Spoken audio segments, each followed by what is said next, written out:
నమస్కారం, welcome to I dream. ధర్మ మార్గం విత్ విజిత కార్యక్రమానికి స్వాగతం. ప్రస్తుతం మనతో పాటు ఉన్నారు దివ్య విశ్వశక్తి పరివార్ ప్రచారకులు స్వామి ఓం స్వరూప్ గారు. ఇప్పుడు వారితో మాట్లాడి మన సందేహాలన్నింటినీ కూడా నివృత్తి చేసుకునే ప్రయత్నం చేద్దాం. నమస్కారం అండి. దివ్య విశ్వ స్వరూపులందరికీ కూడాను దివ్య ఆశీస్సులు. మనకి మామూలుగానే అమావాస్య అంటే ఎక్కువగా ప్రతి ఒక్కరికి గుర్తొచ్చేది నెగిటివ్గా ఆలోచించడం అనేది ముందుగా కనిపిస్తూ ఉంటుంది.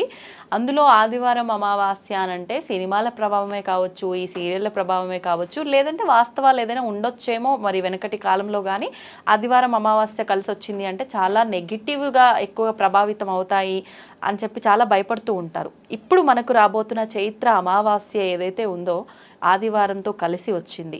మరి మామూలుగానే ఆదివారం అమావాస్య ఇలాంటివన్నీ కూడా పితృదేవతలకు సంబంధించిన కార్యక్రమాలు మనం ఎక్కువగా చేస్తూ ఉంటాము. మరి ఈ అమావాస్యని మనం ఏ రకంగా ఉపయోగించుకోవచ్చు అంటారు? ఈ అమావాస్య గురించి మనం ఒక రెండు మాటలు చెప్పుకుందాం. అమావాస్య అంటే చీకటి అనేటువంటిది అందరికీ తెలిసిన ఇది. అవునండి. మన తెలుగు ప్రాంతాల్లో అమావాస్య అంటే కొంతమంది భయపడతారు, కొన్ని శుభకార్యాలు చెయ్యరు. అవును, గృహప్రవేశాలు, ఇంకా రకరకాల బోళ్ళు, వ్యాపారాలు అవి ఇవి. ఇవాళ అమావాస్య వద్దు, మంగళవారం అసలు వద్దు, అష్టమి వద్దు, ఇలా కొన్ని వాళ్ళ భావనలు ఉన్నాయి. మన తెలుగు రాష్ట్రాల్లో కాకుండా వేరే ప్రదేశాల్లో, భారతదేశంలో తమిళనాడులో కానీ, కర్ణాటకలో కానీ, నార్త్లో కానీ అమావాస్య రోజు అత్యంత పవిత్ర దినంగా, రోజుగా వాళ్ళు స్వీకరిస్తారు. ఆ రోజే మంచి పనులు చేస్తారు, ఆ రోజులే కొనుక్కుంటారు, ఆ రోజులే ఫ్లాట్ కానీ, కార్లు కానీ అమావాస్య రోజు స్పెసిఫిక్. ఎందుకు అంటే అమావాస్య రోజు నుండి ఉదయం సూర్యోదయం లాగా ఆ యొక్క కొంచెం దినాభివృద్ధిగా, ప్రవర్ధమానంగా ఆ యొక్క తేజస్సు అంటే చీకటి పోయి వెలుతురు వస్తుంది అని రోజు రోజుకి పెరుగుతూ ఉంటుంది. మరి పౌర్ణమి గురించి చక్కగా, పౌర్ణమి మంచి నిండు పౌర్ణమి, ఆ తర్వాత నుంచి తగ్గుతూ పోతుంది. అవును, పెరుగుట తరుగుట. ఈ ఒక టెక్నిక్ తెలుసుకుంటే అప్పుడు మనం ఈ భావాలన్నింటినీ కట్టేస్తాం. లేదు, ఇది ప్రాక్టికల్గా చూడండి అమ్మా, ఈ 15 రోజులు చూడండి, ఆ 15 రోజులు తెలిసిపోతుంది. అవును. అలాంటప్పుడు మనకి మంచి చేసే దాన్ని మనం మరి అవలంబించాలి, స్వీకరించాలి. మరి తమిళనాడులో, వేరే ప్రాంతాల్లో, నార్త్లో వాళ్ళు అలా స్వీకరిస్తూ నడిచిపోతుంది. మనం ఇలాగే పూర్వీకులు ఇలాగే తీసుకుంటూ మనం ఇలా అలవాటైపోయింది. సరే, దాన్ని ఇప్పుడు ఒకేసారి మార్చలేం, కానీ ఆ విషయాన్ని కనుక మనం అర్థం చేసుకుంటే ఎవరో కొంతమంది అన్నా మార్చుకోవడానికి వీలు కలుగుతుందని దాని విశేషం చెప్పడం జరిగింది. అందుకని అమావాస్య మంచిది. ఆదివారం అనేటువంటిది సూర్యుడికి సంబంధించిన వారం. అవును. అంత చెడు జరగకపోవడానికి కూడా వీలుంటుంది. ఒక రకంగా పూర్తిగా చీకట్లో వెలుతురు ప్రసరణ జరిస్తే ఎలా ఉంటుంది? అవును. మరి ఆదివారం సూర్యుడి రోజు కాబట్టి, ఆయన అనుగ్రహంతో ఉండే రోజు కాబట్టి తప్పకుండా దానివల్ల మంచే జరుగుతుంది. మనం ఏమేం కావాలో, ఎవరెవరు ఏ విధంగా వాళ్ళ పూర్వీకులు అనుసరించినటువంటి ఇంటి చిరస్థ అంటాం, అలా చేసుకోవడంలో తప్పు లేదు. ఆనవాయితీ అంటాం. బాగుంది, మంచి పదం. అందుకని అందరికీ ఇంకొంచెం లోతుగా పోయి ఆ పదం వాడాను, చిరస్థ అని. అందుకని అవి చేసుకుంటే బాగుంటుంది. దోషాలు కూడా పోగొట్టుకోవచ్చు, పూజలు చేసుకోవచ్చు. మరి అమావాస్య అంటే ఆ రోజున దైవికమైన పూజలు కూడా ఎక్కువ ఉపయోగం, లేదంటే పితృకార్యాలు చేసుకోవచ్చు. పితృకార్యాలు సరే, ఎప్పుడు అది పాత విషయాలే. అది కూడా భగవంతుడి స్వరూపమే. మనకి జన్మనిచ్చిన మాతాపితృలు చాలా గొప్పవాళ్ళు. వారు ఇవ్వకపోతే ఈ ఆత్మ, ఐడియల్ ఆత్మలు అని ఓ లోకం ఉంటుంది పైన భూమికి, నెక్స్ట్ అదే, ఆ తర్వాత పితృలోకాలు. వాళ్ళంతా అక్కడ ఉంటారు, నివసిస్తారు, వెళ్తూ ఉంటారు, వాళ్ళ చేసే కర్మలను బట్టి. ఐడియల్ ఆత్మలు కూడాను మనకి నెక్స్ట్ అవే. అందుకని వాటికి మనం చోటిచ్చి ఈ శరీరంలో ఆహ్వానించి కొంతమంది వాళ్ళు పూజలు చేసి కొంతమంది వ్రతాలు చేసి పిల్లలకు అంటూ ఉంటారు. అలాంటి మంచి సహృదయంతో ఉండేవాళ్ళు వాళ్ళని అవి గ్రహిస్తాయి. ఓకే. గ్రహించి ఆ తల్లుల గర్భంలో ప్రవేశిస్తాయి 7 మాసాలు నిండిన తల్లులకి. అందుకని మరి చాలా గొప్ప సైన్స్ ఉంది. ఆత్మల గురించి కూడా విశేషంగా చెప్పుకోవచ్చు. ఇంకో మారు ఎప్పుడో పర్టికులర్ ఐడియల్ ఆత్మల గురించే చెప్తా. ఓకే. ఎందుకంటే అది చాలా తక్కువ మంది చెప్తూ ఉంటారు. మహానుభావులు తెలిసిన వాళ్ళు ఎంతోమంది ఉండొచ్చు, గురువులు, వారు కూడా అప్పుడప్పుడు చెప్తారేమో, కానీ నాకు తక్కువగా అనిపించింది. అందుకని ఒకసారి చెప్తానన్నాను. అందుకని ఈ అమావాస్య దోషాలు కూడా నివృత్తి చేసుకోవడానికి, మంచి మనకి జరగడానికి కూడా అది ఉపయోగించుకోవచ్చు. దోషాలు పోవడానికి మీరు అన్నట్టు పితృకర్మలకు వాటికి కూడాను, రకరకాల వాటికి కూడాను అమావాస్య మనం ఉపయోగిస్తున్నాం, పాటిస్తున్నాం. మరి మంచిదే.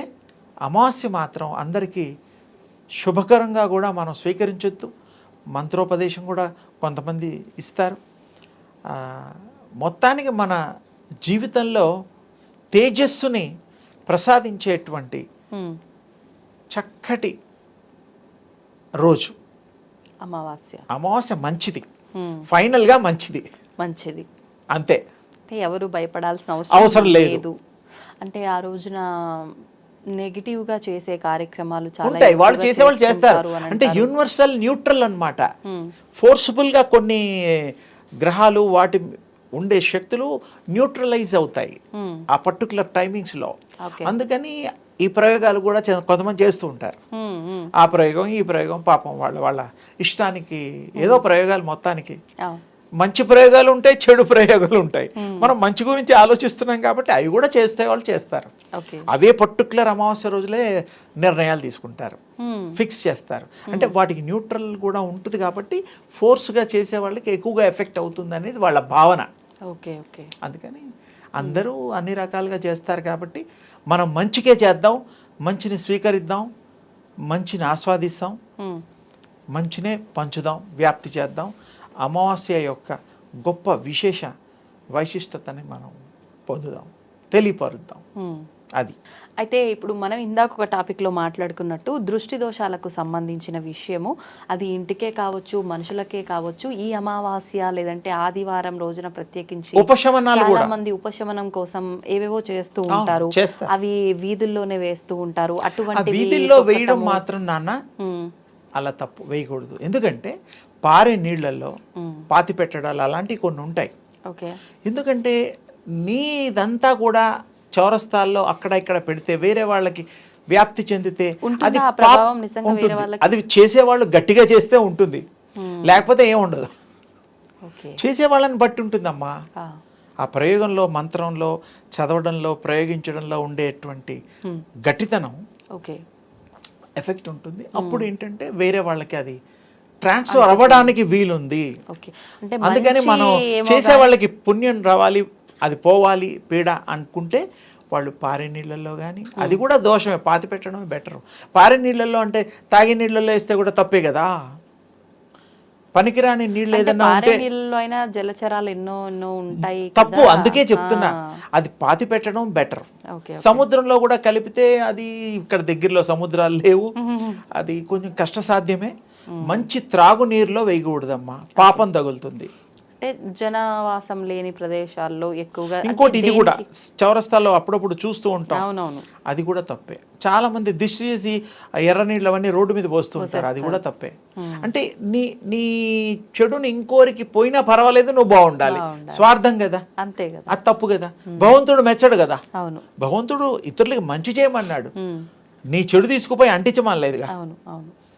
అంటుకుంటుందా? అంత పవర్ఫుల్ వీళ్ళు చేస్తేగా, అంత శక్తులు వీళ్ళకి ఉంటేగా. కానీ చెప్పలేము, అంటే వాళ్ళు ఉన్నవాళ్ళు చేస్తే జరుగుతుంది, లేకపోతే ఏమి ఎఫెక్ట్ ఉంటుంది. శక్తి లేని వాళ్ళు ఎందుకు లేరు, మహానుభావులు ఉన్నారు.